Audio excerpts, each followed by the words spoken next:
સાંતલપુર તાલુકામાં પ્રકૃતિનો કોપ વરસ્યો છે। આકાશી આફત એવી તૂટી પડી છે કે સમગ્ર વિસ્તારમાં આભ ફાટ્યા જેવી સ્થિતિ સર્જાઈ છે। માત્ર ગણતરીના કલાકોમાં 9 ઇંચથી પણ વધુ આંકડાતો વરસાદ ખાબકતા પરિસ્થિતિ સંપૂર્ણપણે વણસી ગઈ છે। ખાસ કરીને ચોરાડ વિસ્તારના ગામડાઓમાં ભારે તારાજીના દ્રશ્યો સામે આવ્યા છે। સરહદી વિસ્તારમાં મેઘરાજાએ એવું તાંડવ મચાવ્યું છે કે ચોતરફ માત્ર પાણી જ પાણી નજરે પડી રહ્યું છે। સાંતલપુરના બરારા ગામના દ્રશ્યો સામે આવ્યા છે, જ્યાં સ્થિતિ અત્યંત ગંભીર બની ચૂકી છે। ઉપરવાસમાંથી આવેલા પૂરના ધસમસતા પ્રવાહે આખા ગામને બાનમાં લીધું છે। બરારાના નીચાણવાળા વિસ્તારોમાં આવેલા ઘરોમાં આકાશી આફતના પાણી ફરી વળ્યા છે। તસવીરોમાં તમે જોઈ શકો છો કે લોકોની આખી જિંદગીની કમાણી, એમની ઘરવખરી આજે પાણીમાં હોમાઈ ગઈ છે। અનાજ, ઘઉં, મરી મસાલાથી લઈને પહેરવાના કપડાં સુધીની તમામ સામગ્રી પાણીમાં ગરકાવ થઈ જતા ગ્રામજનો પર આર્થિક આફતનો પહાડ તૂટી પડ્યો છે। લોકો પોતાની આંખ સામે પોતાનું સપનાનું ઘર પલળતું જોઈ નિસ્સહાય બન્યા છે। સ્થિતિ એટલી હદે વણસી ગઈ છે કે પાણીના નિકાલ માટે ગામ લોકોએ પોતે જ મોરચો સંભાળવો પડ્યો। ગામમાં ભરાયેલા પૂરના પાણી ઓછા થાય અને વધુ નુકસાન ન થાય તે માટે સ્થાનિક આગેવાનોએ તાત્કાલિક નિર્ણય લીધો। ગામ પાસે આવેલા ડીપમાં ભારે પાણી ભરાઈ જતા તેને હિટાચી મશીન વડે તોડી પાડવામાં આવ્યો છે। હિટાચી મશીનથી ડીપ તોડીને ગામમાંથી પાણી બહાર કાઢવાના ભગીરથ પ્રયાસો હાથ ધરવામાં આવ્યા છે। હાલ તો સાંતલપુરના બરારા અને આસપાસના સરહદી ગામોમાં લોકો કુદરતની આ આફત સામે ઝઝૂમી રહ્યા છે। તંત્ર દ્વારા રાહત અને બચાવ કામગીરી ઝડપી બનાવાય તે અત્યારના સમયે અત્યંત જરૂરી બન્યું છે।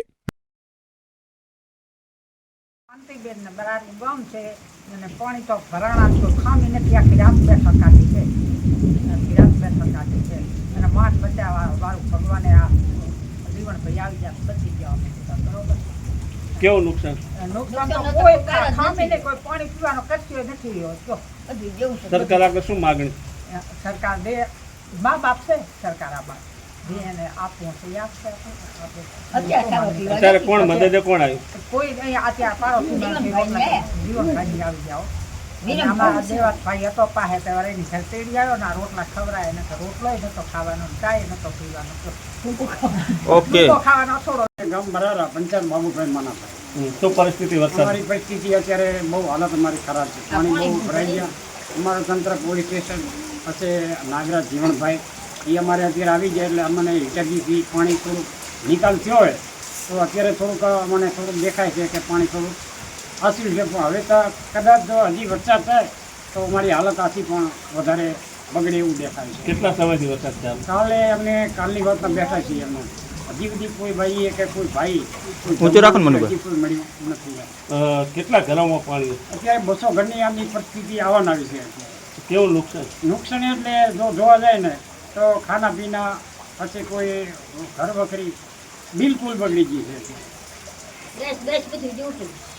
તમામ અહીં દેવાયતભાઈ દેવાભાઈ, મારા ગામની અંદર હાલ પાણીની અત્યારે બહુ પરિસ્થિતિ છે। એના અંદર પાણી બહુ ભરાઈ જવાથી ગામ લોકોને 200 ઘરની અંદર પાણી ભરાવાથી ગામને તકલીફ ખૂબ પડે। પાણીનો નિકાલ કરવા માટે જીવનભાઈ આવ્યા અને પોલીસ સ્ટાફ આવ્યો, એના કારણથી થોડું અમે પાણીનો નિકાલ થયો અને હવે પાછો થોડો વરસાદ વધારે આવે તો પાછી આથી તકલીફ થોડી વધે એવું અમને જાણવામાં આવે। સરકાર આગળ શું માગણી?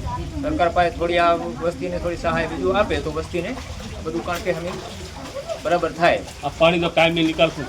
પાણીનો રોડ 3 ફૂટ નીચે ઉતારે તો ગામને આ પાણીનું કાયમીનું સોલ્યુશન થાય, નકર તો કાયમી તકલીફ રહેવાની છે ચોમાસામાં।